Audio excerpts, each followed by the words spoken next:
Hello বন্ধুরা, তোমরা সবাই কেমন আছো? আশা করি খুব ভালো আছো, আর আমিও খুব ভালো আছি। আমাদের বাড়িতে গোপাল পুজো হয়েছিল হবে বলে, তার জন্য আমি তাল ছেঁচে নিয়েছি। তার আগে নিয়েছিলাম নারকেলটা, আমি আর তার আগে কুড়ে নিয়েছিলাম। তার সব কিছু আমি জোগাড় টোগাড় করে রেখেছি। আর আমি সত্যি কথা বলতে, আমি শরীরটা আমার বড্ডই খারাপ ছিল, তার জন্য আমি পুজো দিতে পারিনি।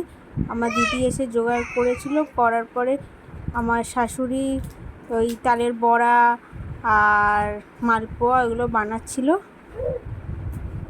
আমি সব কেটে করে রেখেছিলাম, বলেছিলাম সব তোমরা সব কিছু করে নেবে। নিয়ে পুজোটা আমার শাশুড়ি দিয়েছিল রাতে, কিন্তু আমি না খেয়েছিলাম, উপোস করেছিলাম।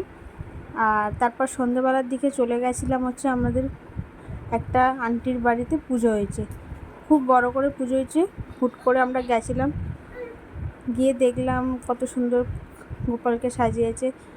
আর 12টা বেজে গেছে, 12টার পরে আমরা পুজোটাও দিয়ে দিচ্ছিলাম, যেহেতু ওর জন্ম 12টার সময়। আর দেখো আমার শাশুড়ি মা ভালো মতন ওকে পুজো করে নিচ্ছে।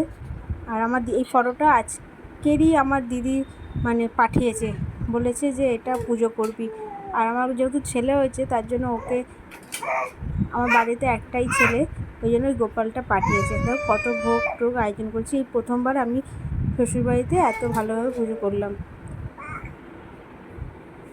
আর খুব মজা হচ্ছিলো। খুব আমার দিদির মেয়ে এসেছিলো, দিদি এসেছিলো, সব মজা করছিলাম। অনেক সুন্দর আয়োজনও হয়েছে, আর পুজোটাও খুব সুন্দরভাবে হয়েছে। আর আমার ঘরেই পুজোটার জায়গাটাও ছোট্ট বলে ওই জন্য এরমভাবে রাখা হয়েছে ঠাকুরকে। আর এই বড়টা বাঁধিয়ে রাখবো, উপরে ঝুলিয়ে রেখে দেবো। আর এইটাও হচ্ছে গোপাল, এক সাইডে রয়েছে, ওইটা আমাদের ওখানে পুজো হয়। আর দিদির মেয়ে ঘন্টা বাজাচ্ছিল, আর আমি তো কিছু, আমি খালি ভিডিওই করছিলাম আর ছেলেটাকে সামলেছিলাম। দিদির মেয়েকে রাতে সাজিয়ে দিয়েছি। এখনকার মতন টাটা।